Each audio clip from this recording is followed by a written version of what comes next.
নমস্কার, সকল ভক্ত বন্ধুদের সাদর আহ্বান জানাই বেদান্ত দর্শন ফেসবুক পেজে। বেদান্ত দর্শন ফেসবুক পেজে আজকে আমাদের গুরু পূর্ণিমা উপলক্ষে বিশেষ অনুধ্যান গুরু প্রসঙ্গ। আজকে আমরা সবাই স্বীয় স্বীয় গুরু চরণে ভক্তি, শ্রদ্ধা, ভালোবাসা নিবেদন করি, শরণাগতি প্রার্থনা করি। আর এই বিশেষ দিনটিকে আমরা সবাই যে যেরকমভাবে পারি সেইভাবে উদযাপন করি, মানে আমাদের মনটাকে পরিপূর্ণভাবে চেষ্টা করি তার চরণে নিবেদিত রাখতে। আজকে যে সমস্ত ভক্ত বন্ধুরা যারা মঠে মিশনে গেছেন বা গুরু দর্শনে গেছেন বা কারো বাড়িতে গুরু পূর্ণিমা উপলক্ষে পূজাদি রয়েছে, সেসব তো আছেই। আর এই যে আজকের দিনটাতে আরেকটা সমস্যা আছে, রাস্তাঘাটে বেরোনোর একটা অসুবিধে। আর যারা এইভাবে যেতে পারেননি তারা নিশ্চয়ই আজকে আমাদের এই পাঠচক্রে উপস্থিত হবেন। আমরা সমবেত হয়ে গুরু অনুধ্যান করব, গুরু চিন্তা করব। এই গুরু চিন্তা শুধু আজকের দিনের জন্য নয়, প্রতিদিন প্রতি মুহূর্তে। একটা গল্পে বলা হয় যে নারদ বলছেন এক ভক্ত নারদকে জিজ্ঞাসা করছে যে যদি স্বয়ং ভগবান তিনি আমার সামনে এসে উপস্থিত হন আর শ্রী গুরুও এসে উপস্থিত হন, তাহলে আমি আগে কাকে প্রণাম করব?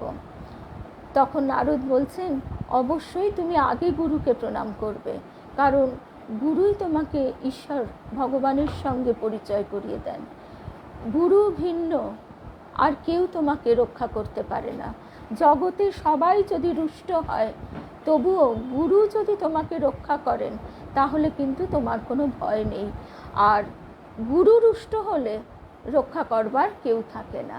তাই গুরুর সঙ্গে শিষ্যের যে সম্পর্ক, সেই সম্পর্ক জন্ম জন্মান্তরের। বাস্তবিক সেই গুরু শক্তি কিন্তু মূল আদি যে গুরু শক্তি, সচ্চিদানন্দ ঘনমূর্তি, সেই সচ্চিদানন্দ ঘনমূর্তি শ্রী গুরুর স্মরণ করে আমরা আজকে শুরু করব আজকের প্রসঙ্গ। ঠাকুর মায়ের শ্রীচরণে সাষ্টাঙ্গ প্রণাম নিবেদন করে শ্রী গুরুকে স্মরণ করে আমরা শুরু করি আজকের কথা। জয় রামকৃষ্ণ। ভক্ত বন্ধুরা, কেয়াকে তো আমি ভাবতেই পারিনি যে কেয়া তো মঠে, সেখান থেকে কেয়া রয়েছে, শিখা, পারমিতা। খুব আশা করেছিলাম পারমিতা, কল্যাণীদি, মধুরিমাদি, রুম্পা, মধুরিমাদিকে একটু আগেই অনলাইন দেখেছি। যাক, আমরা এই যে সব জায়গা থেকে সবাই সমবেত হয়েছি শ্রী গুরুর নামে, এর থেকে আর আনন্দের তো কিছু নেই। আর সংসারে যে ভালোবাসা, সেই ভালোবাসার সঙ্গে গুরুর সঙ্গে যে ভালোবাসা, সেই সম্পর্ক যে সম্পূর্ণ ভিন্ন, এ বিষয়ে কোনো সন্দেহ নেই। আমরা বলি বটে মাতৃস্নেহ, কিন্তু মাতৃস্নেহ সীমাবদ্ধ। মাতৃস্নেহ কেন সীমাবদ্ধ? ঠাকুর বলছেন তার আঁচলে যে জীবত্বের পুটুলিটি বাঁধা। কিন্তু গুরু হচ্ছেন মা, গুরু হচ্ছেন বাবা। আমরা যখন ছোট ছিলাম তখন গুরুদেবের কাছে যেতাম। গুরুদেব আমাদের একটি কথা বলাতেন, আমরা সবাই মিলে বলতাম, ঠাকুর তুমি পিতা, তুমি মাতা, তুমি পরম বন্ধু, পরম আত্মীয়। তা তখন জানতাম না এই শ্লোক বা ইত্যাদি, এত কিছুই জানতাম না। শুধু আমাদের গুরুদেব কি করতেন, এই বোধটা আমাদের ভিতরে প্রবেশ করিয়ে দিতেন। এটিকেই বলা হয় রিমা, মহুয়া। আমি সেটাই বলছিলাম জয়শ্রী, যে যাদের বাড়িতে পুজো আছে, যারা মঠ মিশনে গেছেন, তারাও যে আজকে এইভাবে আমরা একসঙ্গে সমবেত হতে পেরেছে, সেটি গুরু কৃপা ব্যতীত সম্ভব নয়।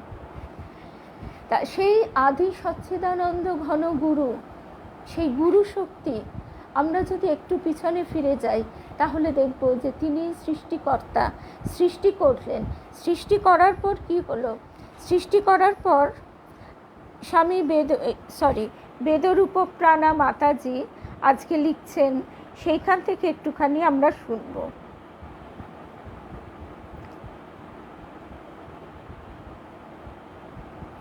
বেদরূপপ্রাণা মাতাজি লিখছেন, তখন শ্রী সারদা মঠে আমরা সব নবাগতা ব্রহ্মচারিণীরা মাঝে মাঝে ভাইস প্রেসিডেন্ট পূজনীয়া দয়াপ্রাণা মাতাজির ঘরে তার কাছে গিয়ে বসতাম। মাতাজির একটা প্রিয় প্রশ্ন ছিল, বলো তো তোমাদের বংশ পরিচয়।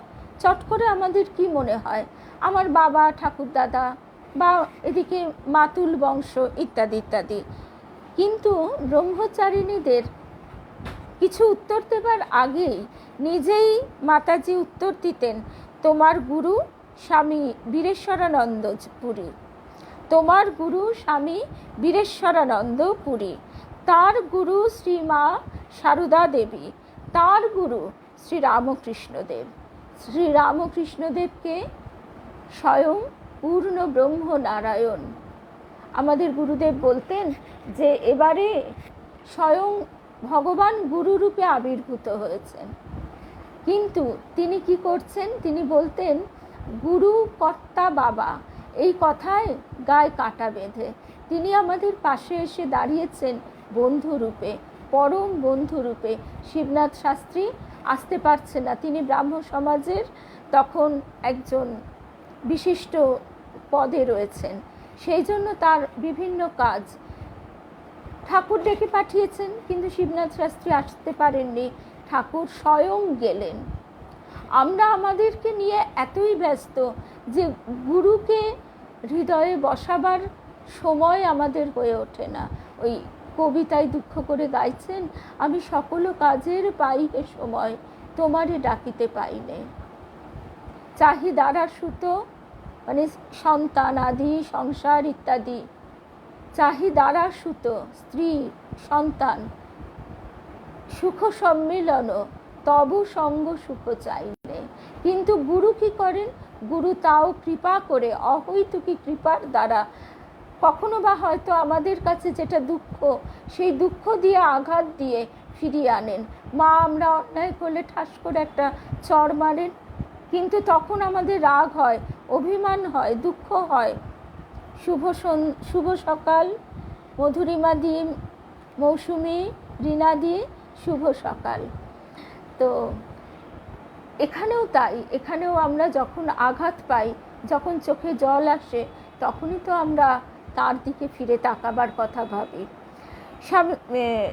মাতাজি বেদরূপপ্রাণা তিনি বলছেন, মাতাজির একটা প্রিয় প্রশ্ন ছিল, দয়াপ্রাণা মাতাজি, তিনি তখন অধ্যক্ষা মা, আর এই মায়েরা নবাগতা ব্রহ্মচারিণী, বলো তো তোমাদের বংশ পরিচয়।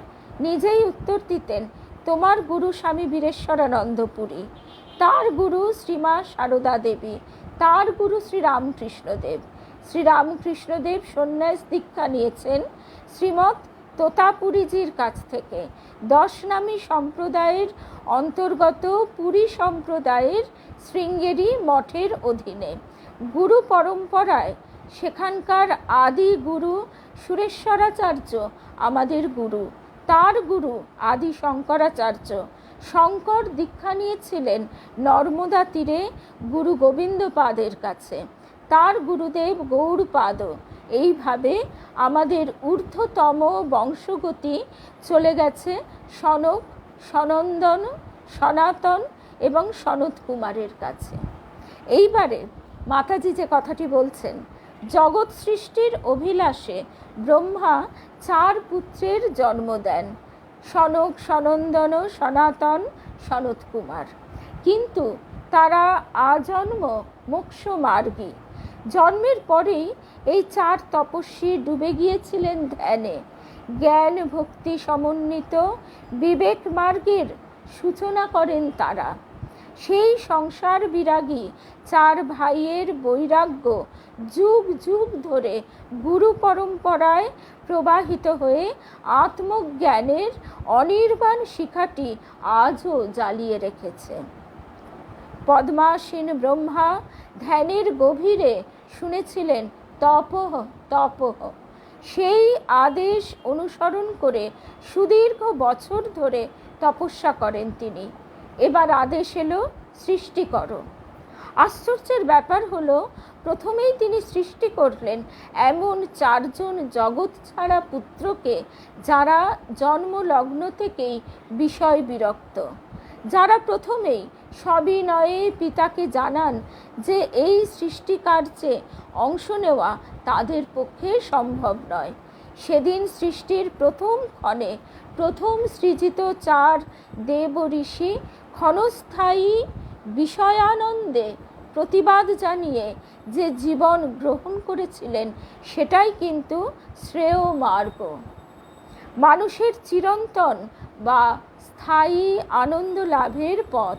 তারপর তো মনু, শতরূপা এবং মানব সম্প্রদায়ের জন্ম। তাহলে আমরা দেখছি আমাদের গুরু শক্তি, আমাদের সেই স্বরূপ যেখান থেকে আমাদের আগমন, সেই স্বরূপ আমরা ভুলে গেছি। কবিগুরু তাই গাইছেন, তুই ফেলে এসেছিস কারে মন মন রে আমার।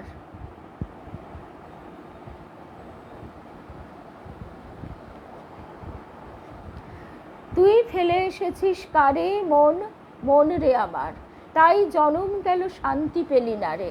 আমরা যতই বিষয় ভোগের প্রতি আকর্ষণ বোধ করি না কেন, আলটিমেটলি দেখা যায় যে সেখান থেকে স্থায়ী সুখ, শান্তি কোনো কিছুই পাওয়া যাচ্ছে না।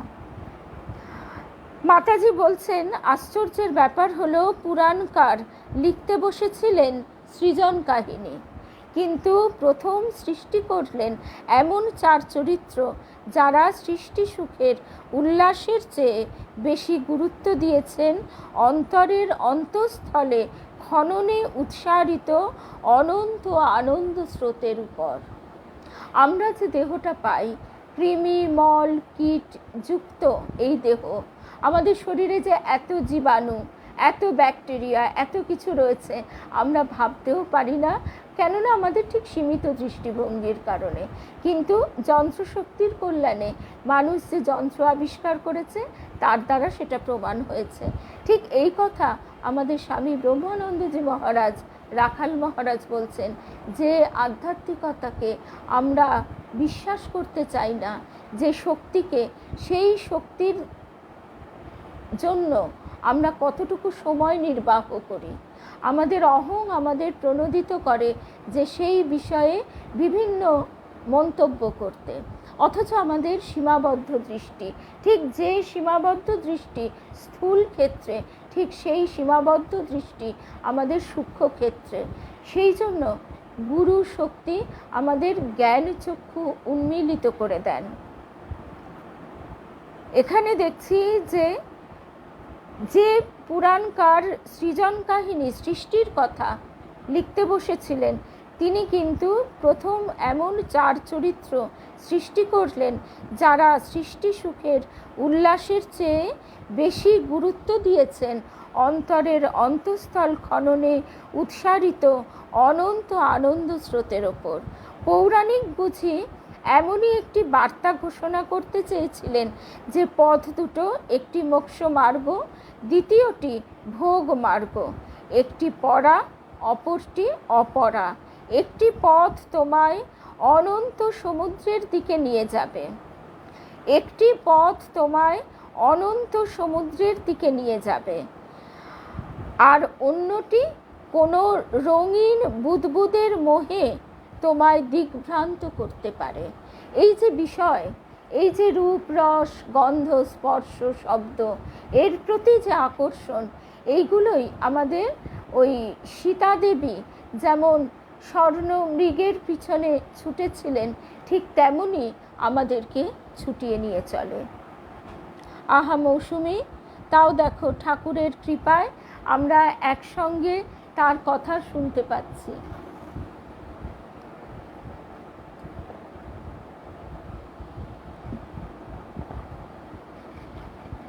মাতাজি বলছেন, নিজেদের অজ্ঞাতে বা অসতর্কতায় কখন যে ফেটে যায় বিচিত্র জলবিম্বগুলি, একটা কণাও অবশিষ্ট থাকে না।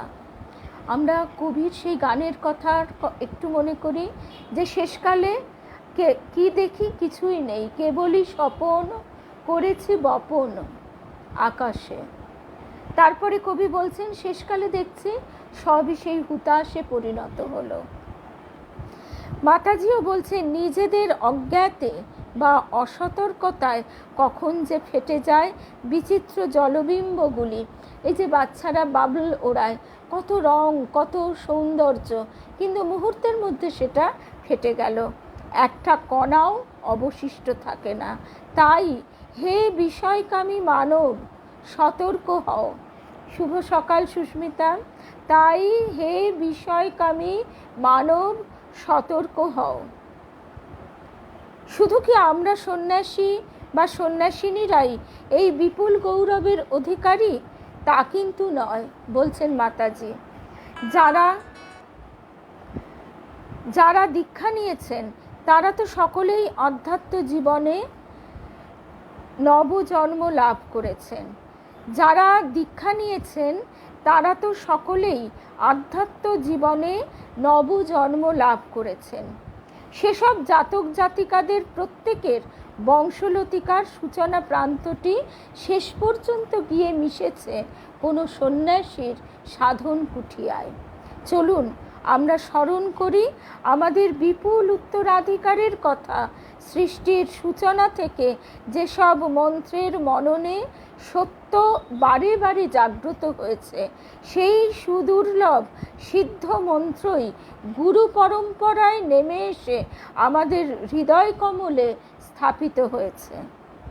গুরু মুখে মন্ত্র যখন আমাদের কানে আসে তখন তাতে মহাশক্তি জাগ্রত হয়। শুভ সকাল মিনুদি। গুরুমুখে মন্ত্র যখন আমাদের কানে আসে তখন তাতে মহাশক্তি জাগ্রত হয়। দিয়াতে পরমং জ্ঞানম ক্ষিয়াতে পশু বাসনা। কি অপূর্ব কথা! দিয়াতে পরমং জ্ঞানং ক্ষিয়াতে পশু বাসনা। আমরা জীবত্বের পথ থেকে শিবত্বের পথে উত্তরণ আমাদের ঘটে। গুরু শক্তি কৃপা করে সেই উত্তরণের সিঁড়ি হয়ে আমাদের কৃপা করে তুলে দেন। গুরু শ্বেত ঠাকুর বলছেন, অর্থাৎ তিনি সেই সচ্চিদাঘন মূল যে সৃষ্টির স্বরূপ, আদি যে ব্রহ্ম, সেখানে গেলে আর ফিরে আসা যায় না। ঠাকুর বলছেন, নুনের পুতুল সমুদ্র মাপতে গিয়ে সেখানে মিশে গেছে, কে ফিরে এসে আর খবর দেবে? তাই বলা হচ্ছে যে সে এক আজব ঠাঁই, গুরু শিষ্যে দেখা নাই। মাতাজি বলছেন, শুভ সকাল সঙ্গীতা। সঙ্গীতা নিশ্চয়ই মঠে পৌঁছে গেছে, এটাই সোমা শুভ সকাল, শর্মিলা শুভ সকাল। এটাই ভালো লাগছে যে আমরা তার কৃপায় যারা ঘরে আছে, বাড়িতে পুজো আছে, বা যারা মঠ মিশনে গেছেন, তারাও যে আজকে এই গুরু কথা শ্রবণ করছি একসঙ্গে, মানে এটাই তো আমাদের আনন্দ, এটাই আমাদের একসঙ্গে পথ চলা।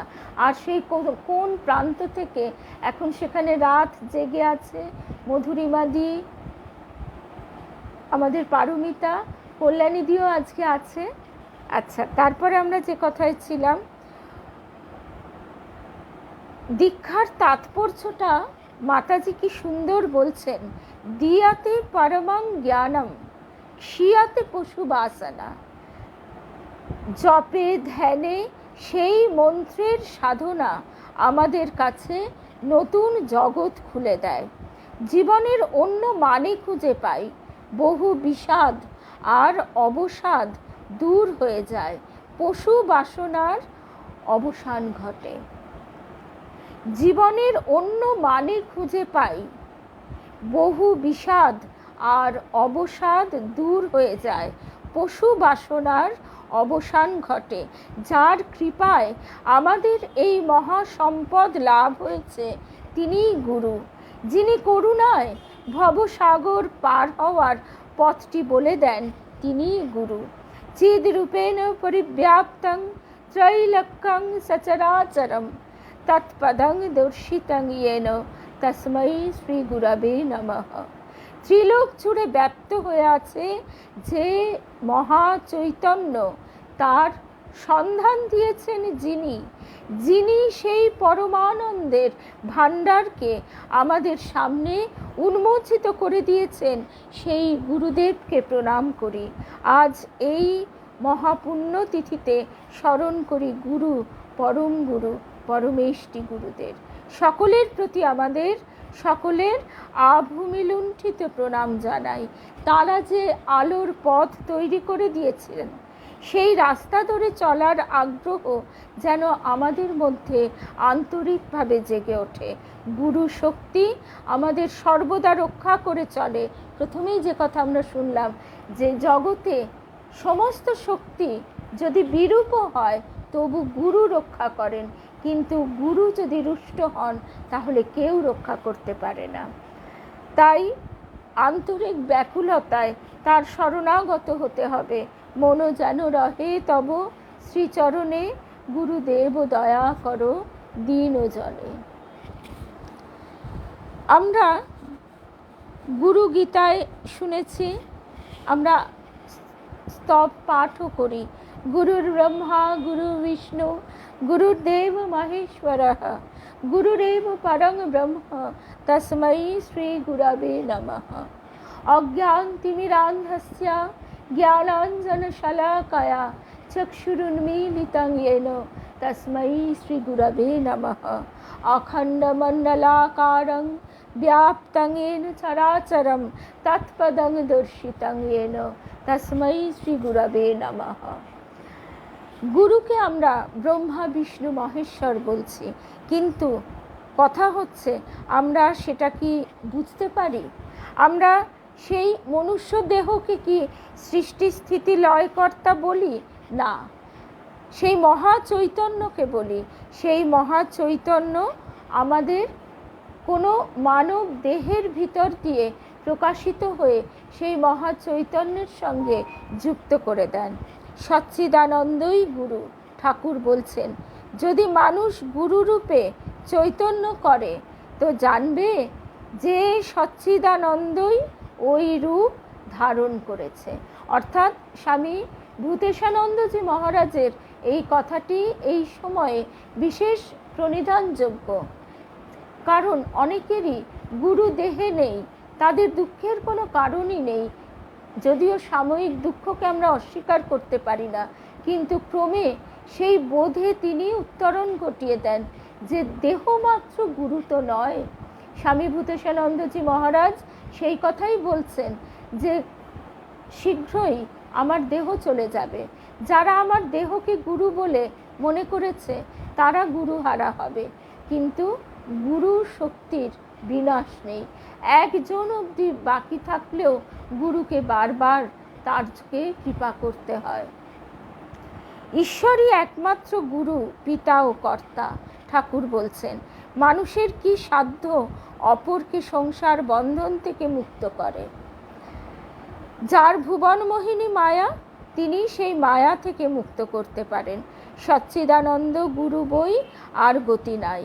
যারা ঈশ্বর লাভ করে নাই, যারা ঈশ্বরের শক্তিতে শক্তিমান হয় নাই, তাদের কি সাধ্য জীবের ভববন্ধন মোচন করেন? এই প্রসঙ্গে স্বামী ব্রহ্মানন্দজি মহারাজ একটি গল্প বলতেন।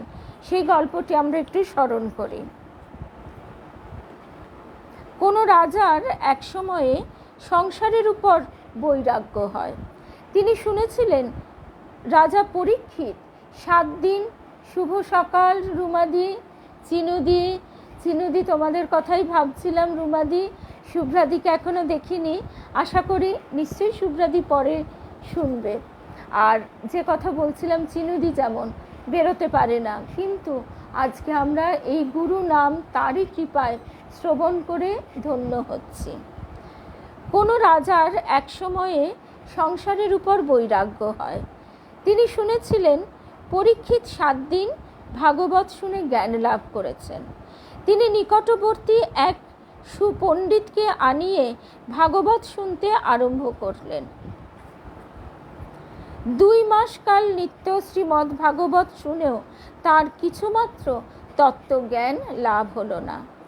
তিনি ব্রাহ্মণকে বললেন যে, ব্রাহ্মণ, পরীক্ষিতের 7 দিন মাত্র ভাগবত শুনে শুভ সকাল রীতাদি।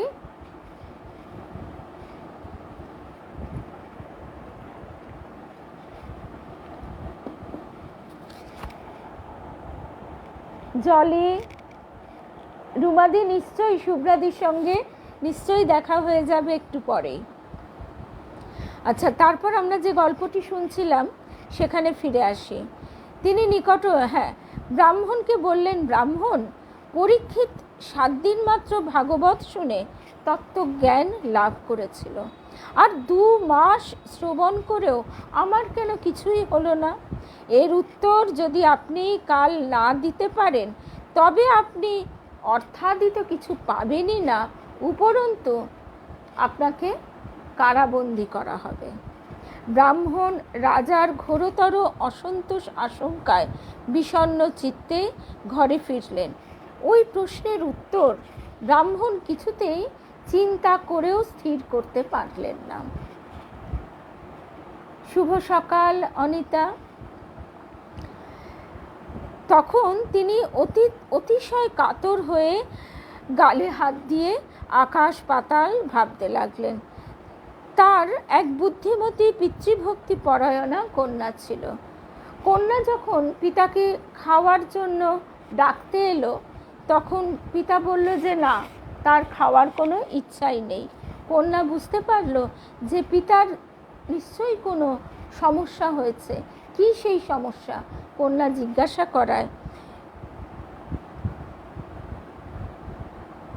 জিজ্ঞাসা করায় পিতা তখন তার বিষাদের কারণ বললে। কন্যা তখন হাসতে হাসতে বললেন, পিতা, আপনি কিছুমাত্র ভাববেন না, আমি কাল রাজাকে এর জবাব দেব। এই কথা শুনে সেই ব্রাহ্মণ তো অবাক হয়ে গেল। এই কন্যা, তার কতই বা বয়স, আর কী বা অভিজ্ঞতা, আর শাস্ত্রজ্ঞানী বা তার কি? সে রাজাকে জবাব দেবে যে উত্তর আমি আকাশ পাতাল চিন্তা করেও পেলাম না, তা এই কন্যা কি করে দেবে তার উত্তর? যাই হোক, তবু সেই কন্যাকে নিয়ে পণ্ডিত রাজসভায় উপস্থিত হয়ে বললেন, রাজামশাই, আমার কন্যা আপনার প্রশ্নের উত্তর দেবে। কন্যা বললে, প্রশ্নের উত্তর পেতে হলে মহারাজ আমি যা বলবো আপনাকে তাই শুনতে হবে। রাজামশাইয়ের মনেও ঠিক একই কথা জাগলো যে এই বালিকা মাত্র, তার কি এমন জ্ঞান যে সে উত্তর দেবে। তবু ঠিক আছে, রাজা তাই মেনে নিলেন। রাজা স্বীকৃত হলে ব্রাহ্মণ কন্যা প্রহরীদের বললে, একটি থামে আমাকে বাঁধো। কন্যাকে বাঁধা হলে তিনি বললেন, অপর থামে রাজাকে বাঁধো। রাজার আদেশে প্রহরীরা তাই করল। তখন কন্যা রাজাকে বললে, রাজন, আপনি আমার বন্ধন শীঘ্র মোচন করে দিন দয়া করে। রাজা বললে, এ কি পাগলের মতো অসম্ভব কথা বলছো? আমি নিজে বন্ধ, তোমার বন্ধন কিরূপে মোচন করব? তখন কন্যা হেসে বললে, রাজন, এই হলো আপনার প্রশ্নের উত্তর। রাজা পরীক্ষিত মুমুক্ষু শ্রোতা আর বক্তা সাক্ষাৎ সুখদেব, যিনি সর্বত্যাগী ব্রহ্মণ পরায়ণ মহাজ্ঞানী, তার কাছে ভাগবত শুনে রাজা পরীক্ষিতের জ্ঞান লাভ হয়েছিল। আর আমার পিতা নিজেই সংসারাসক্ত বিষয়ী অর্থের লোভে আপনার কাছে শাস্ত্র ব্যাখ্যা করছে। তার মুখে শুনে আপনার কিরূপে জ্ঞান লাভ হবে? এই গল্পটি থেকে আমরা বুঝতে পারি যে শুধুমাত্র কানে মন্ত্র দিলেই গুরু হওয়া যায় না, গুরুর সেই শক্তি থাকা প্রয়োজন। তা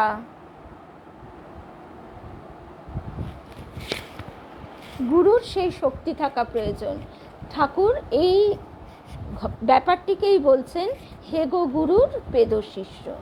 ঠাকুর বলছেন যে অন্ধ, সে আরেকজন অন্ধকে কি করে পথ দেখাবে? তার তো নিজেরই পথের হদিস জানা নেই। তো এইভাবে গুরুকে পরীক্ষা করে নেবার কথাও ঠাকুর বারবার বলছেন। এখন প্রশ্ন হলো, আমরা সাধারণ জীব, আমরা কি করে গুরুকে পরীক্ষা করব? কারণ গুরু সবসময় আমাদের থেকে উচ্চে অবস্থান করছেন, তবেই তো তিনি আমাকে টেনে তুলবেন। তাহলে আমি কি করে তার পরীক্ষা নেব? কিন্তু এই ক্ষেত্রে আমাদের একটা কথা মনে রাখতে হবে, ঠাকুরের বলা গল্পটি। ঠাকুর বলছেন একটা গরুকে খোঁটায় বাঁধা হয়েছে, তার যে দড়িটি রয়েছে সেই দড়ির যতটা পরিধি, তার মধ্যে সে উঠতে, দাঁড়াতে, বসতে, ঘাস খেতে পারে। সেটা তার ইচ্ছার উপর, তার স্বাধীন ইচ্ছা। কেননা অনেকেই ঠাকুরকে জিজ্ঞাসা করতেন যে তাহলে সবটাই যদি ঈশ্বরের ইচ্ছা হয়, স্বাধীন ইচ্ছা বলে কি কিছু নেই? তখন ঠাকুর এই উপমার দ্বারা বোঝাতেন যে এই হচ্ছে ফ্রি উইল, স্বাধীন ইচ্ছা, কিন্তু তার বাইরে গেলেই টান পড়বে। এইবার স্বাধীন ইচ্ছাই হচ্ছে পুরুষকার। সেই পুরুষকারকে যদি আমরা কাজে না লাগাই, তাহলে কিন্তু আমরা কৃপা লাভ করতে পারি না। তাই ঠাকুর ইঙ্গিতে বলছেন, কৃপা বাতাস তো বইছে, পাল তুলে দে না। এই পাল তোলবার পরিশ্রমটুকু আমাদের করতে হবে। অর্থাৎ আমরা যেটুকু আমাদের সম্ভব সেইটুকু আমাদের করতে হবে। কিন্তু তারপরে কি হয়? তারপর দেখা যায় যে সবটাই তার কৃপা, ভিন্ন কিছুই নয়।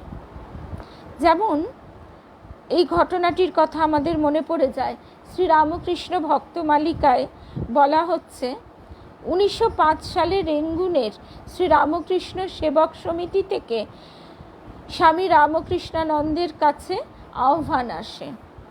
স্বামী রামকৃষ্ণানন্দ মানে শশী মহারাজ।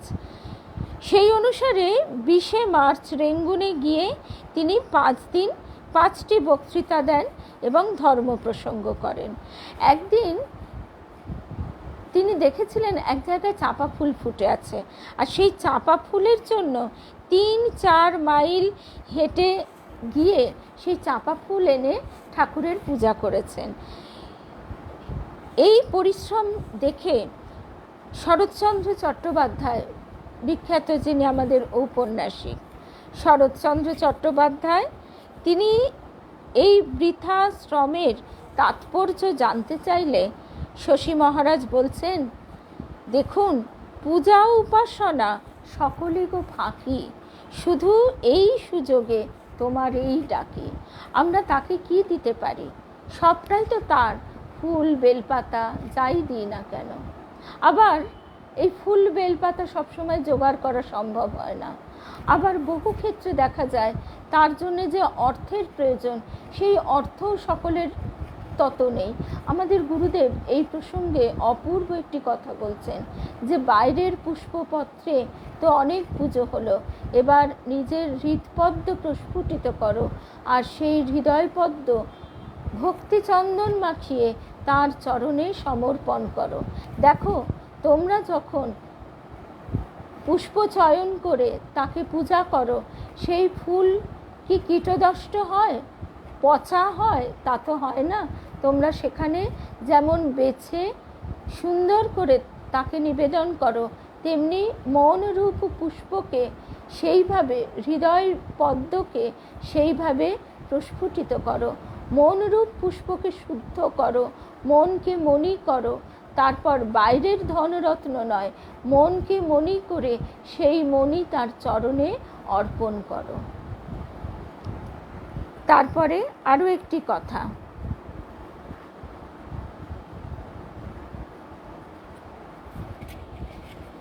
গুরুর রূপ স্বরূপ কীরকম? গুরু গীতায় বলা হচ্ছে, ব্রহ্মানন্দং পরম সুখদং কেবলং জ্ঞানমূর্তিং দ্বন্দ্বাতীতং গগন সদৃশং তস্ত্বমস্যাদিলক্ষ্যম একং নিত্যং বিমলমচলং সর্বধি সাক্ষীভূতং ভাবাতীতং ত্রিগুণরহিতং সদ্গুরুং তং নমামি। অর্থাৎ তিনি 3 গুণের পার, সত্য রজতম 3 গুণের পার তিনি। এখন কথা হচ্ছে যে সেটি কি আমরা বুঝতে পারি? এই যে কথাগুলি আমরা বলি, উচ্চারণ করি, ঠিক ঠিক উপলব্ধি হয়? সেই উপলব্ধি একমাত্র গুরুই দিতে পারেন। যতক্ষণ আমরা সন্দেশটা খাচ্ছি ততক্ষণ যতই আমরা তার গুণ বর্ণনা শুনে থাকি না কেন, ঠিক আস্বাদনটি হয় না। তাই তার কাছে প্রার্থনা, কি আর চাহিব বলো হে মোর প্রিয়, তুমি যে শিব তাহা বুঝিতে দিও। বলিব না রেখো সুখে, চাহ যদি রেখো দুঃখে, তুমি যাহা ভালো বোঝো তাই করিও, শুধু তুমি যে শিব তাহা বুঝিতে দিও। শুধু তুমি যে শিব তাহা বুঝিতে দিও। যে পথে চালাবে নিজে চলিব, যাব না পিছে, আমার ভাবনা প্রিয় তুমি ভাবিও, শুধু তুমি যে শিব তাহা বুঝিতে দিও। দেখো সকলে আনিল মালা, ভকতি চন্দন থালা, আমার যে শূন্য ডালা তুমি ভরিও, আর তুমি যে শিব তাহা বুঝিতে দিও। তিনি যদি না প্রকাশ করেন নিজেকে, আমরা শত চেষ্টা করলেও কিন্তু বুঝতে পারি না। স্বামী বিজ্ঞানানন্দজি মহারাজের কাছে তার এক ভক্ত এসে বলছেন যে, মহারাজ, ঠাকুরকে কত লোকে কত কি বলে, বড় যন্ত্রণা হয়, বড় দুঃখ হয়। তখন বিজ্ঞানানন্দজি মহারাজ বলছেন, দেখো তোমার কাছে আমার কাছে তিনি সব, তিনি সব, তিনি সৃষ্টি স্থিতি প্রলয়কর্তা, তিনি পূর্ণ ব্রহ্ম নারায়ণ। এই বোধ, এই উপলব্ধি তিনি কৃপা করে দিয়েছেন। এই উপলব্ধি তিনি যাকে দেবেন, যতটুকু দেবেন সে ঠিক ততটুকুই বুঝতে পারবে, তার বেশিও না তার কমও না। তাই অনেকেই যখন বলেন, বা আমাদেরও একসময় অবশ্যই হতো, অনেকে অনেক কথা বলে, সেই কথায় আমরা দুঃখ পাই, আহত হই, অনেক সময় আবার প্রতিবাদ করতে যাই, প্রতিবাদটা ক্রমশ একটা কলহে রূপান্তরিত হয়। তো এই ভাব থেকে এই বিজ্ঞানানন্দজি মহারাজের কথাটি যখন আমরা স্মরণ করি, তখন বুঝতে পারি তার কৃপা ব্যতীত তাকে তো চেনা সম্ভব নয়, সুতরাং তার উপর কেন আমি ক্রোধান্বিত হব। তারপর বলা হচ্ছে এই কথাটি যে ভূতগ্রস্ত যেমন জানে না যে সে ভূতগ্রস্ত, তেমনি মায়াচ্ছন্ন জীব জানে না যে সে মায়ামুগ্ধ। আমরা যে রোগগ্রস্ত এই বোধটাই আমাদের নেই।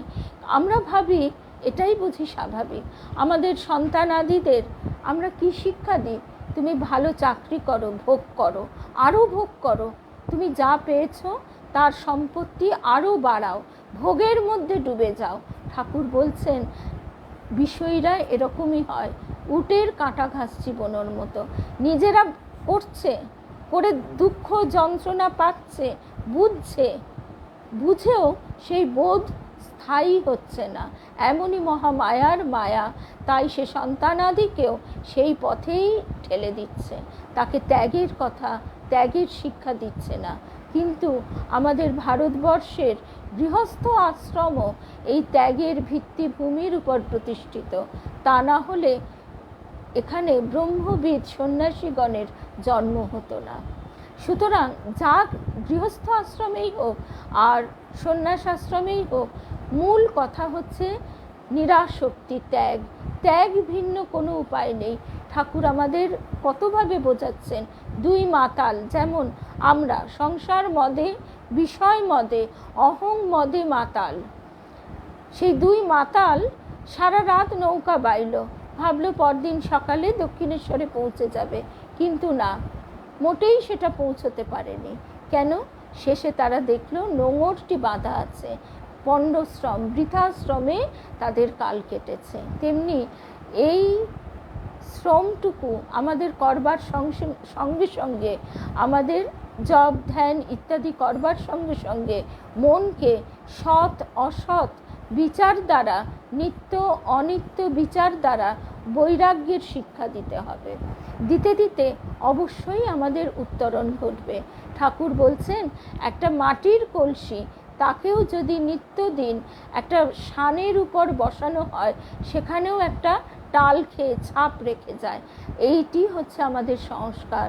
আমরা নিত্যদিন ঈশ্বর চিন্তা করতে করতে, নিত্য অনিত্য চিন্তা করতে করতে, সৎ অসৎ বিচার করতে করতে সেই সংস্কার আমাদের ভিতরেও সঞ্চিত হবে। আমরা ব্যাংকে টাকা রেখে ভাবি আমরা কত সম্পদ সঞ্চয় করলাম, কিন্তু না, গৌরীমা বলছেন তোমাদের ফিক্সড ডিপোজিট রইল আমার এই জপের শক্তি। ভূতগ্রস্ত যেমন জানে না যে সে ভূতগ্রস্ত, তেমনি মায়াচ্ছন্ন জীব জানে না যে সে মায়ামুগ্ধ। এমন জীবকে জাগাতে হলে অন্য কোনো শক্তি বা ব্যক্তির প্রয়োজন, যিনি মায়ার অতীত। বাস্তবিক এই মনুষ্য দেহটাও তো একটা শক্তি, সেই দেহের মধ্যে দিয়ে গুরু শক্তি প্রকাশিত হচ্ছে। আমাদের দেবী মায়ের একটি দর্শন কথা আগেও বলেছি, আবারও এই প্রসঙ্গে বলি। দেবী মার দর্শন হতো প্রতিদিন রাত্রে অনেক সূক্ষ্ম ভাব দর্শন। দেবীমা বলছেন সেদিন তিনি দেখছেন ঠাকুর বসে আছেন একটি পদ্ম ফুলের উপর, আর বিরাট তার দেহ, সমস্ত কিছু একেবারে পরিপূর্ণ করে বসে আছেন, আর তার ডান হাতে বরাভয়। সেই বরাভয়ের হস্ত থেকে জ্যোতি বিনির্গত হয়ে সামনে রাখা জলপাত্রে পড়ে চারিদিকে বিকিরিত হচ্ছে, চারিদিকে ছড়িয়ে যাচ্ছে। তাই দেখে দেবীমা তার পথপ্রদর্শককে জিজ্ঞাসা করছেন যে এমন হচ্ছে কেন। তখন তিনি বলছেন যে ঠাকুরের কৃপা ধারণ করবার উপযুক্ত ক্ষেত্র এখনো প্রস্তুত হয়নি, তাই তার কৃপা এইভাবে রিফ্লেক্ট করে, এইভাবে জলপাত্রে পড়ে আবার বিকিরিত হয়ে, অর্থাৎ এই যে দেহ, মানব দেহ মধ্যে দিয়ে গুরু শক্তি রূপে আমাদের কাছে প্রকাশিত হচ্ছে।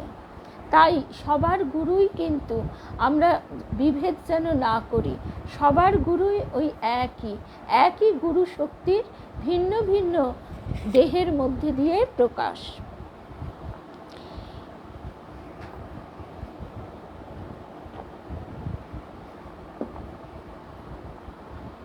স্বামী রঘুবরানন্দজি মহারাজের গুরু গীতা বইটি থেকে আমরা শুনছি।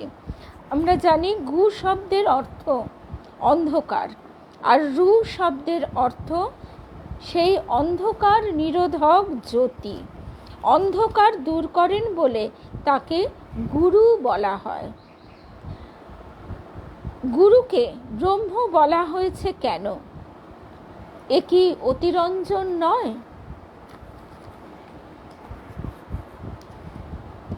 বা অত্যুক্তি প্রশস্তি মাত্র নয়? না, এটি বুঝতে হলে আগে বুঝতে হবে মায়া কি, সংক্ষেপে তা বোঝা আবশ্যক। মায়া মানে অজ্ঞান বা অবিদ্যা, কিন্তু এই অজ্ঞান মাত্র নয়, জ্ঞানের অভাব কিছু নয়। শাস্ত্রে একে যৎকিঞ্চিৎ বলা হয়েছে।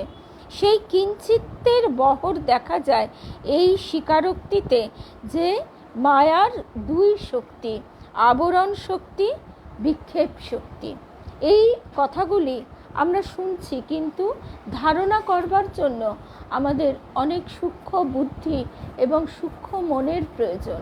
সেই সূক্ষ্ম বুদ্ধি, সূক্ষ্ম বোধ তিনি কৃপা করে দিলে এই বোধ আমাদের ভিতরে জাগে। কিন্তু আমরা যদি প্রতিনিয়ত এই বিষয় বাসনার চিন্তা করি, তাহলে এই সূক্ষ্ম চিন্তা আমাদের ভিতরে, সূক্ষ্ম বোধ আমাদের ভিতরে উদয় হয় না। এই অসংখ্য ছায়াপথ সমন্বিত ধারণাতীত ব্রহ্মাণ্ড উঠছে ডুবছে এই শক্তিরই অঙ্গুলি হেলনে। উঠিছে ডুবিছে করিছে রঙ্গ নবীন নবীন রূপ ধরি। তাই একে বলা হয় ব্রহ্মশক্তি। এর অর্থ এই নয় যে ব্রহ্মের শক্তি, ব্রহ্মই শক্তি এই অর্থে। যাকে বলা হয় বা যাকে একভাবে ধারণা করা হয় ব্রহ্মরূপে, তাকেই আরেকভাবে ধারণা করা হয় শক্তিরূপে। এই হেতু ইনি অনির্বচনীয়া। এইটি হচ্ছে মূল তত্ত্ব। এই তত্ত্বটি ঠাকুর আমাদের বুঝিয়েছেন, যেমন অগ্নি ও তার দাহিকা শক্তি, যেমন দুগ্ধ ও তাহার ধবলত্ব। এই অর্থেই ঠাকুর বলেছেন তিনি এবং মা অভেদ। এই মায়া যাকে বদ্ধ করেছে তাকে মুক্ত করবে কে? সব ব্যক্তি তো মায়ার অধীন এক একটি প্রকাশ বা রূপ, এমনকি হিরণ্যগর্ভ ও অব্যক্ত আত্মা পর্যন্ত মায়াধীন। কাজেই যিনি বদ্ধ করেছেন সেই মায়া শক্তি মায়োপাধিক শুদ্ধ ব্রহ্মই, অর্থাৎ নির্গুণ ব্রহ্মই মায়ারূপ উপাধি ধারণ করে করুণাবশে জীবের বন্ধন মোচন করেন। এইভাবেই ঠাকুর মায়ের অবতরণ। তাই ঠাকুর বলছেন যে সাকার রূপ ধারণ করে নির্গুণ ব্রহ্ম জীবের কল্যাণের জন্য আবির্ভূত হন গুরু শক্তি রূপে। আর তখনই এইটি বোঝাবার জন্য ঠাকুর বলছেন মায়ের আঁচলে ব্রহ্মজ্ঞানের চাবিকাঠিটি বাঁধা। অতএব এই গুরু বা গুরু শক্তি ব্রহ্মই। যিনি ব্রহ্মকে জেনেছেন তিনি ব্রহ্মই হয়েছেন। ওই যে গুরু শিষ্য এক ঠাঁই, গুরু শিষ্য আজব ঠাঁই, গুরু পরস্পরে দেখা নাই বলা হয়। অর্থাৎ গুরু যখন শিষ্যকে সেই ব্রহ্মের সঙ্গে পরিচয় করিয়ে দিচ্ছেন, তখন গুরু শিষ্য সবই তো সেই একই শক্তির ভিন্ন ভিন্ন প্রকাশ। তখন তাদের যে মিলন ঘটছে, সেখানে কে আর কার কথা আলাদা করে উপলব্ধি করবে বা আলাদা করে বুঝতে পারবে? এইটি ঠাকুর আমাদের তার উপমার দ্বারা বোঝাচ্ছেন। নুনের পুতুল সমুদ্র মাপতে গিয়ে মিশে গেল। যিনি ব্রহ্মকে জেনেছেন তিনি ব্রহ্মই হয়েছেন। সগুণ ব্রহ্মকে জানলে বেদান্ত মতে সদ্য মুক্তি হয় না। নির্গুণ ব্রহ্মের জ্ঞানে, অর্থাৎ নির্গুণ ব্রহ্ম হলে তবেই সদ্য মুক্তি হয়। নিজে মুক্ত হলে তবেই অপরকে মুক্ত করা যায়। ওই জন্য আমরা গল্পটা শুনলাম যে রাজা নিজে যদি বদ্ধ থাকে, সে কি করে কন্যাকে মুক্ত করবে? সর্বজগৎ শিষ্যকে শাপ দিলেও, অভিশাপ দিলেও, সর্বজগৎ শিষ্যকে অভিশাপ দিলেও এক গুরু তাকে রক্ষা করেন। কিন্তু তিনি যদি বিমুখ হন, ব্রহ্মা বিষ্ণু মহেশ্বরও রক্ষা করতে পারেন না। গুরু যদি বিমুখ হন, ব্রহ্মা বিষ্ণু মহেশ্বরও রক্ষা করতে পারেন না। এই শক্তি কার হতে পারে? এক ঈশ্বরের। তাঁরই সকল শক্তি, সকল বিভূতি, তিনি ছাড়া আর কারো নন। আমাদের শ্রী শ্রীমা তার এক ভক্ত মহিলা সন্তানকে বলছেন যে রোজ আসবে, কিছুক্ষণ থাকবে, আবার ফিরে যাবে। সর্বক্ষণ গুরুকে দেখা গুরুর সংসারে থেকে ঠিক নয়। তাতে মনুষ্য বুদ্ধি হয়, গুরুতে মনুষ্য বুদ্ধি হলে মহা সমস্যা। এই ব্যক্তিত্ব গুরুর স্থূল দেহে আবদ্ধ নয়, কিন্তু আমরা স্বল্প বুদ্ধি জীব, আমরা সেইটি ভেবে বসি। স্থূল দেহের অবসান হলেও গুরু সূক্ষ্ম দেহে বর্তমান থেকে শিষ্য কল্যাণ জীবোদ্ধার করতে থাকেন। যতদিন না সকল জীবের মুক্তি হয় ততদিন এই শক্তি অমর। যেহেতু সকল দেহির মুক্তি কখনোই হতে পারে না, কারণ সৃষ্টি প্রবাহ অনাদি অনন্ত, সেই হেতু জীব সাপেক্ষ এই শক্তির এই অমর অব্যয় গুরু শক্তির মৃত্যু নেই। প্রলয়কালে সব জীব যেমন কারণে লয় হয় এবং সৃষ্টিকালে ব্যক্ত হয়, সঙ্গে সঙ্গে নিত্য গুরু শক্তিও তখন অন্তর্হিত ও আবির্ভূত হন মাত্র, মরেন না, মুক্ত হন না। সর্বশক্তিমানের ও সদা মুক্তের এই এক অপূর্ব করুণা লীলা। যুগে যুগে এই অফুরন্ত লীলা চলে আসছে। তাই গুরুগীতা বইটি নিশ্চয়ই সকলের কাছে আছে, বা যদি নাও থাকে তাহলে মিশনের যে কোনো স্টল থেকেই সংগ্রহ করে নেওয়া যায়। এই গুরুগীতা বইটি সকলের পড়া নিত্য অবশ্যই উচিত। স্বামী রঘুবরানন্দজি মহারাজের গুরুগীতা পাঠে বলা হচ্ছে, অন্য কোনো সাধনা না করেও জীব জীবনমুক্ত পদবী লাভ করে। এটি কিন্তু প্রশস্তি মাত্র নয়। অর্থাৎ গুরুগীতা পাঠ করতে করতে মানুষের জীবনমুক্ত অবস্থার একটা উপলব্ধি এসে যায়। এরপরে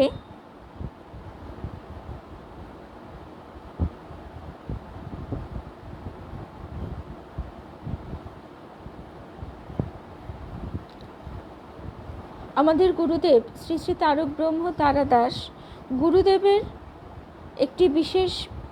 কয়েকটি বিশেষ কথা আমরা একটু শুনি।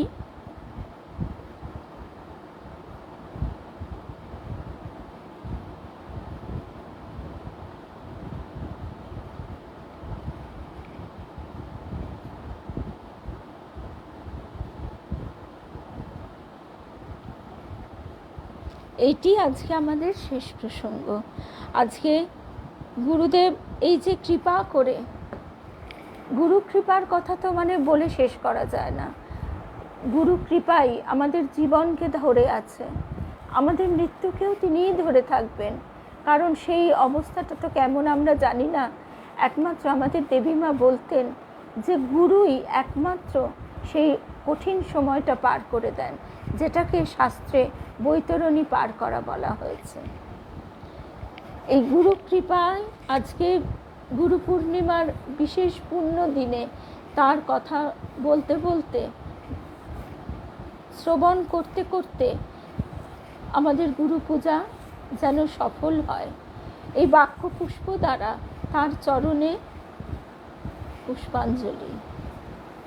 গুরুদেব বলছেন, শ্রী শ্রী তারক ব্রহ্ম তারাদাস, প্রত্যেক যুগের প্রয়োজন মেটাবার জন্য সেই যুগের সমস্যার সমাধান দেবার জন্য বিশেষ বিশেষ রূপ, তার বিশেষ বিশেষ রস, যুগ প্রয়োজনে যুগাবতারের আবির্ভাব ঘটে, যুগ প্রয়োজনে যুগাবতারের আবির্ভাব ঘটে। ঠাকুর যেমন বলতেন, নবাবী আমলের টাকা কোম্পানির আমলে চলে না। অর্থাৎ যে যুগে যেমন প্রয়োজন তিনি সেই যুগে সেইভাবেই প্রকাশিত হন, সেই যুগে সেটাই যুগোপযোগী। শুভ্রাদি ঠাকুর বলতেন, গুরুদেব বলছেন, কলিতে জীব অন্নগত প্রাণ দুর্বল, তাই সব সমন্বয় করে সহজ পন্থা দেওয়া হয়েছে। নামে রুচি, ভক্তিতে রুচি, স্মরণ মনন কীর্তন। প্রথমে নাম করতে করতে নামে রুচি আসবে, তার থেকে উদয় হবে ভক্তি। এই ভক্তি নামের প্রবাহ আনবে। আমরা প্রথম অনেকেই যেটা হয়, জপ করতে আলাদা করে আনন্দ উপলব্ধি হয় না। ওটা যেন একটা কাজ, পুজো করাটা যেন একটা কাজ, মেকানিক্যালি যান্ত্রিকভাবে আমরা সেটা করি। কিন্তু না, আজকে যদি আমরা ভাবি আমাদের সন্তানের কথা ভাবতে কি ওইভাবে চিন্তা করতে হয়? তা তো নয়, তার কথা ভাবতেই আনন্দ হয়। তেমনি যখন তার কথা, শ্রী গুরুর কথা, ঠাকুর মায়ের কথা আপনি তৈলধারাবৎ অন্তরে প্রবাহিত হবে, তখন যে আনন্দ, সেই আনন্দ গুরু কৃপা দ্বারাই সম্ভব। এই ভক্তি নামের প্রবাহ আনবে। মুখে নাম করো, দেখবে বুকে ধাক্কা দিচ্ছে, বলছেন গুরুদেব শ্রী শ্রী তারক ব্রহ্ম তারাদাস। সকল ভক্ত বন্ধুদের শুভেচ্ছা জানাই, গুরু পূর্ণিমার বিশেষ শুভেচ্ছা। আসাম গৌহাটি থেকে আমাদের ভক্ত বন্ধুও রয়েছেন। একদম গুরু কৃপা হি কেবলম।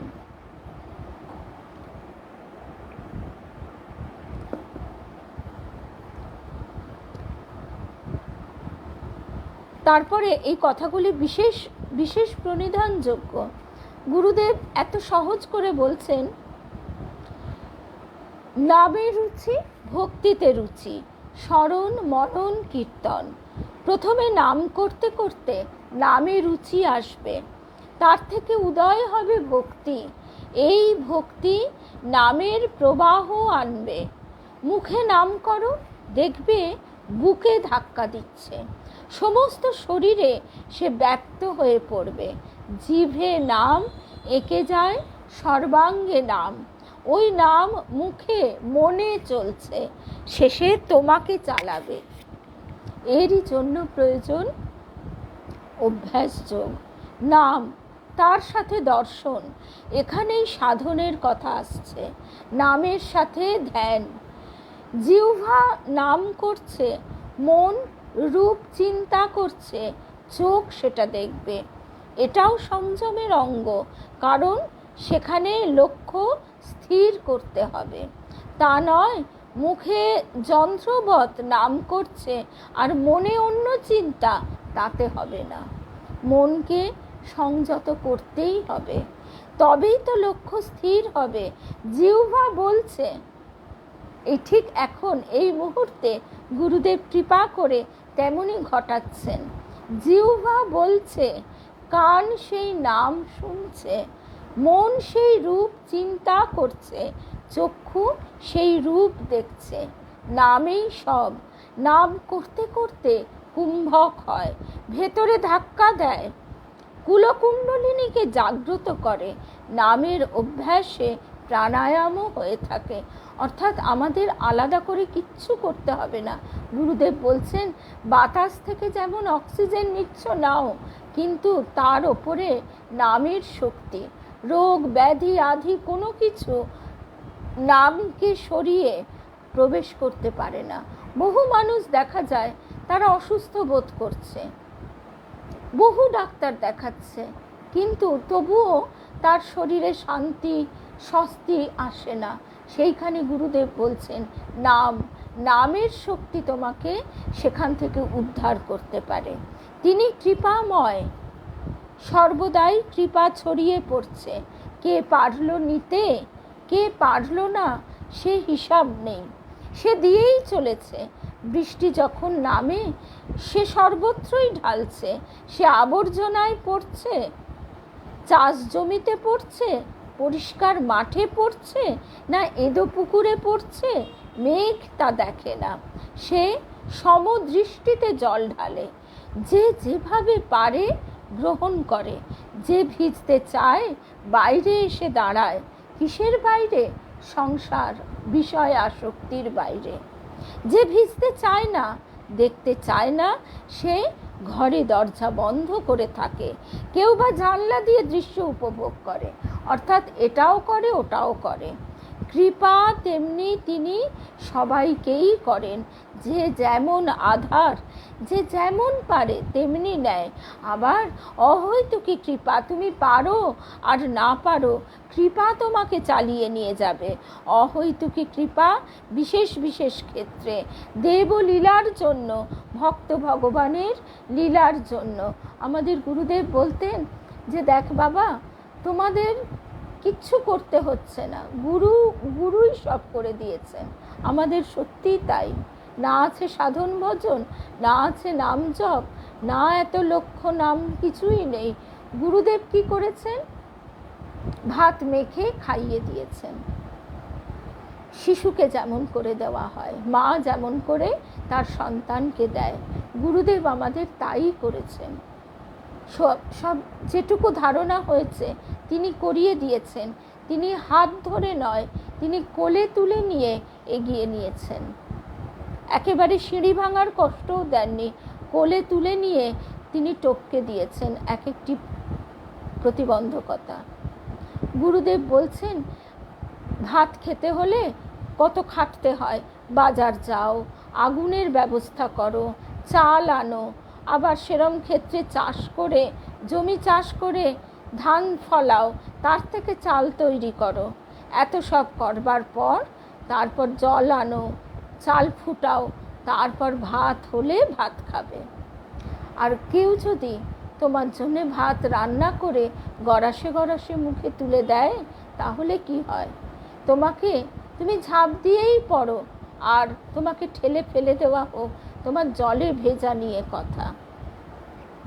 গুরুদেব বলছেন, গুটি পোকা নিজের লালা দিয়ে নিজের চারিদিকে জাল বুনছে, ঠাস বুনট। সেগুলো কি?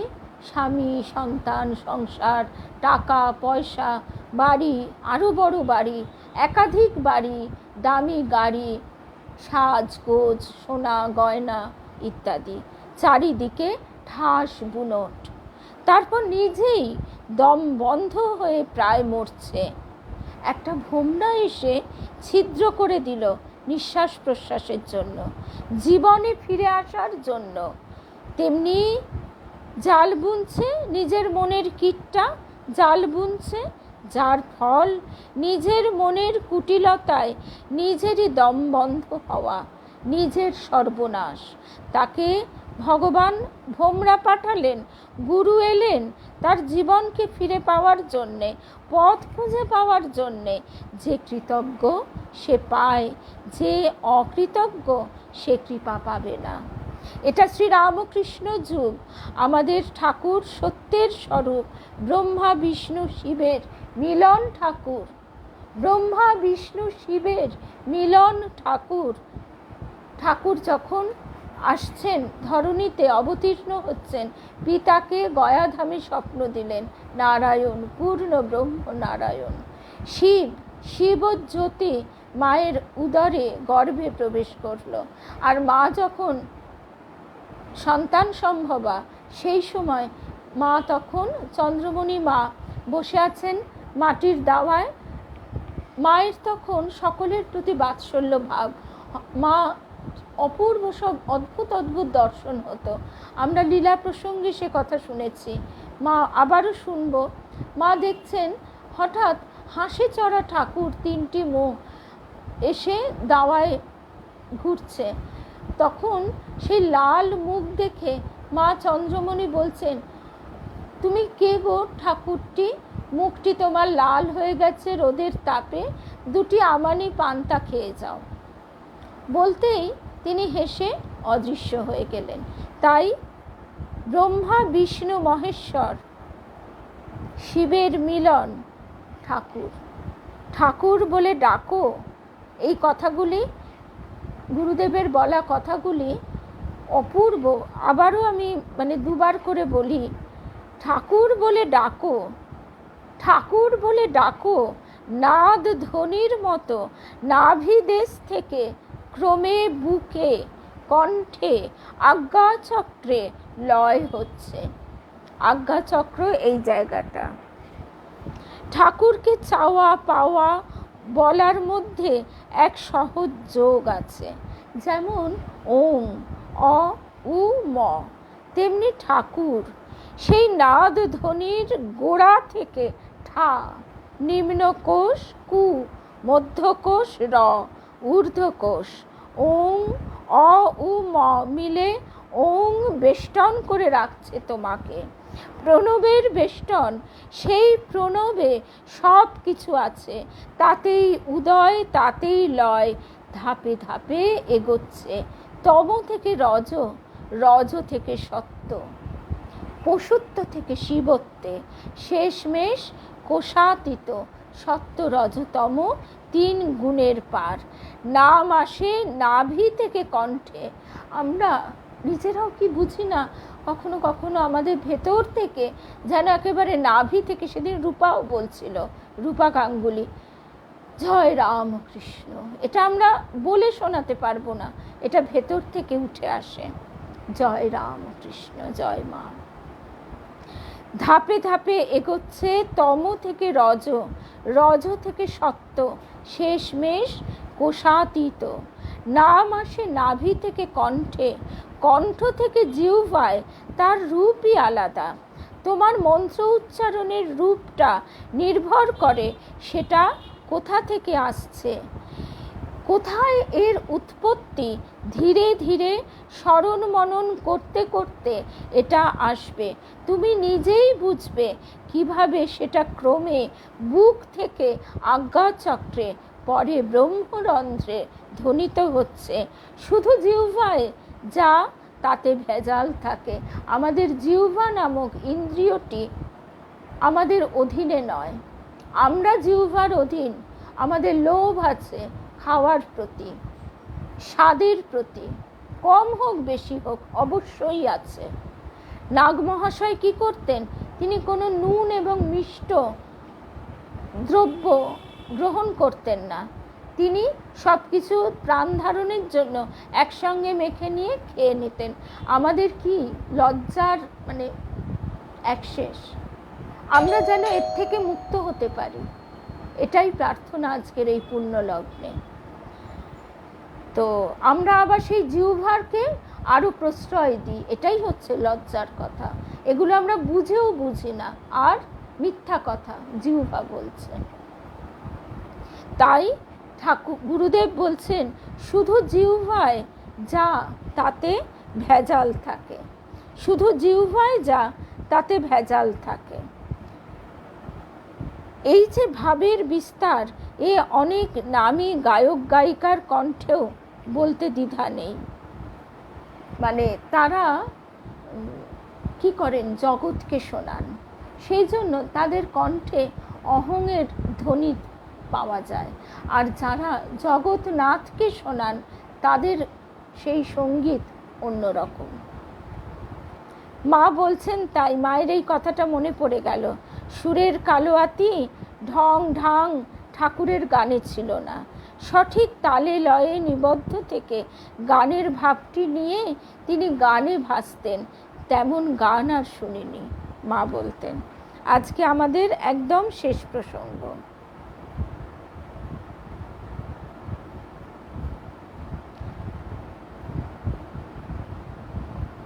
কারণ একটু মাতৃ নাম না করলে হয় না, মায়ের কথা দিয়েই শেষ করব। ঠাকুর এই গুরুদেব কি বলছেন? গুরুর মধ্যে স্থিত মাতা, মাতৃ মধ্যে স্থিত গুরু। আর গুরু তো মাই। মা যেমন সন্তানকে পৃথিবীতে চলার উপযুক্ত করে দেয়, তাকে খাইয়ে দাইয়ে তার পরিপুষ্টি বিধান করে, ঠিক তেমনি গুরুও তো আমাদের আধ্যাত্মিক পথে এগিয়ে নিয়ে যায়। মায়ের সাথেই গুরুদেব বলছেন সন্তানের অন্তরের যোগ, মায়ের সাথেই সন্তানের অন্তরের যোগ। বাপের হাত শুধু মাথায় বুলায়, মায়ের হাত সর্বাঙ্গে বুলিয়ে শান্তি স্বস্তি তৃপ্তি বিধান করে। তাই সব সমস্যা মাকে জানাও, মাই বলে দেবে কোনটা ভুল কোনটা ঠিক। তবে একটা কথা মনে রাখতে হবে, কোনো কিছুতে মাকে দায়ী করা চলবে না। মায়ের স্বরূপই মঙ্গল, তার প্রেমই হলো তার কথা, তার দৃষ্টিতেই আছে শান্তি, আর তার আশীর্বাদ হলো সমাধান। কোনো দুর্যোগকে দুর্যোগ মনে করো না, দুর্যোগ থেকেই আসে বহু মূল্যবান শিক্ষা। ঠাকুরের কথা বেদ বাক্য, সে বাক্য যখন কানে ঢোকে তখন তা ভেতরে শক্তিরূপে কাজ করে। ঠাকুরের কথা বেদ বাক্য, সে বাক্য যখন কানে ঢোকে তখন তা ভেতরে শক্তিরূপে কাজ করে, হৃদয়ে গিয়ে স্থিত হয়।